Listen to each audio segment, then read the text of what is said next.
শিৱসাগৰ সদৌ টাই আহোম ছাত্ৰ সন্থাৰ সভাপতি বসন্ত গগৈৰ সংবাদমেল ৬ জনগোষ্ঠীৰ জনজাতিকৰণ সন্দৰ্ভত সম্বোধন কৰে এই সংবাদমেল। জনজাতিকৰণ সন্দৰ্ভত বিভিন্নজনে বিভিন্ন মত প্ৰকাশ কৰিছে। মন্ত্ৰী গোটৰ প্ৰতিবেদন নস্যাৎ কৰিছে একাংশ ব্যক্তিয়ে। জনজাতিকৰণৰ বিৰোধিতা কৰি থকা সকলে উচ্চতম ন্যায়ালয়ৰ কথা বতৰা জানি লোৱা ভাল বুলি মন্তব্য বসন্ত গগৈৰ। ৬ জনগোষ্ঠীৰ জনজাতিকৰণ এক সাংবিধানিক প্ৰক্ৰিয়া। ৬ জনগোষ্ঠীক জনজাতিকৰণৰ মৰ্যাদা দি অসম আৰু অসমীয়াৰ ভৱিষ্যত সুৰক্ষিত কৰিবলৈ পুনৰবাৰ চৰকাৰক দাবী জনালে সদৌ টাই আহোম ছাত্ৰ সন্থাৰ নেতৃত্বই। আজিৰ তাৰিখত জনজাতিকৰণৰ বিষয়টো লৈ বহু ব্যক্তিয়ে বিৰুদ্ধাচৰণ কৰা আমাৰ পৰিলক্ষিত হৈছে আৰু বহু ব্যক্তিয়ে এই ধৰণৰ ক'ব বিচাৰিছে যে ৬ জনগোষ্ঠীৰ জনজাতিকৰণৰ প্ৰক্ৰিয়াটো অগণতান্ত্ৰিক, অসাংবিধানিক আৰু এই কথা বতৰাবিলাকৰ মাজেৰে অসমৰ সৰ্বাংগীন উন্নতি কেতিয়াও নহয়। কিন্তু আমি স্পষ্টভাৱে ক'ব বিচাৰিছোঁ যে যিসকল ব্যক্তিয়ে এই ধৰণৰ কথা বতৰাবিলাক কৈ আছে তেখেতলোকৰ কথা বতৰাবিলাক সম্পূৰ্ণ অযুক্তিকৰ, অসাংবিধানিক, অগণতান্ত্ৰিক আৰু ৰাজনৈতিক ব্যৱস্থাৰ পৰিপন্থী।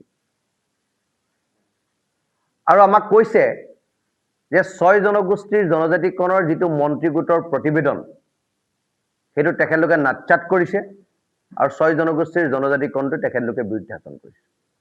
এতিয়া আমাৰ প্ৰশ্ন যে ৬ জনগোষ্ঠীৰ জনজাতিকৰণটো তেখেতলোকে কিয় বিৰুদ্ধাচৰণ কৰিছে? তেওঁলোকে কোনটো চাইণ্টিফিক ৰিজনৰ ওপৰত ভিত্তি কৰি বা কোনটো সাংবিধানিক ধাৰাৰ ওপৰত ভিত্তি কৰি ৬টা জনগোষ্ঠীৰ জনজাতিকৰণৰ গোটেই প্ৰক্ৰিয়াটো তেখেতলোকে বিৰুদ্ধাচৰণ কৰিছে? 2024 ৰিপৰ্টৰ মতে এই কামবিলাক কৰি থকা হৈছে। গতিকে আমি সাংবিধানিকভাৱে যিবিলাক কথা বতৰা কৈ আছো, গতিকে সাংবিধানিকভাৱে আমি আগবাঢ়িছোঁ। গতিকে সাংবিধানিকভাৱে আগবঢ়া কথাবিলাক, গণতান্ত্ৰিকভাৱে আগবঢ়া কথাবিলাক, ৰাজনৈতিকভাৱে আগবঢ়া কথাবিলাকক যদি কোনোবাই নাট্যাৎ কৰি দিব বিচাৰে তেতিয়াহ'লে আমি সেই কথাবিলাক মানি ল'ব নোৱাৰোঁ। সেইকাৰণে কৈছোঁ যে তেখেতলোকৰ যি কথাই উদ্দেশ্য প্ৰণোদিত, তেখেতলোকৰ কথাবিলাক অসাংবিধানিক, তেখেতলোকৰ কথাবিলাক অগণতান্ত্ৰিক আৰু তেখেতলোকৰ কথাবিলাক ব্যক্তিকেন্দ্ৰিক আৰু সেইকাৰণে তেখেতলোকে সেই ধৰণৰ কথা বতৰাবিলাক কৈ আছে।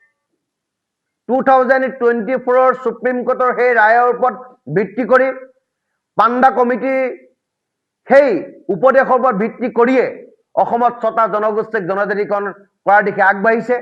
গতিকে আমি চৰকাৰক দাবী উত্থাপন কৰিব বিচাৰিছোঁ যাতে কোনো কাৰণত, কোনো ক্ষেত্ৰতে কাৰোবাৰ দাবী বা হুমকিৰ তলত আহি যাতে ৬ জনগোষ্ঠীয়ে জনজাতিকৰণৰ মৰ্যাদা হেৰুৱাবলগীয়া নহয় বা আমাক যাতে জনজাতিকৰণৰ মৰ্যাদাৰ পৰা বঞ্চিত নকৰে, সেই কথাটো পুনৰবাৰ আপোনালোকৰ মাধ্যমেৰে অসম চৰকাৰক আমি স্পষ্টভাৱে বাৰ্তাটো দিব বিচাৰিছোঁ।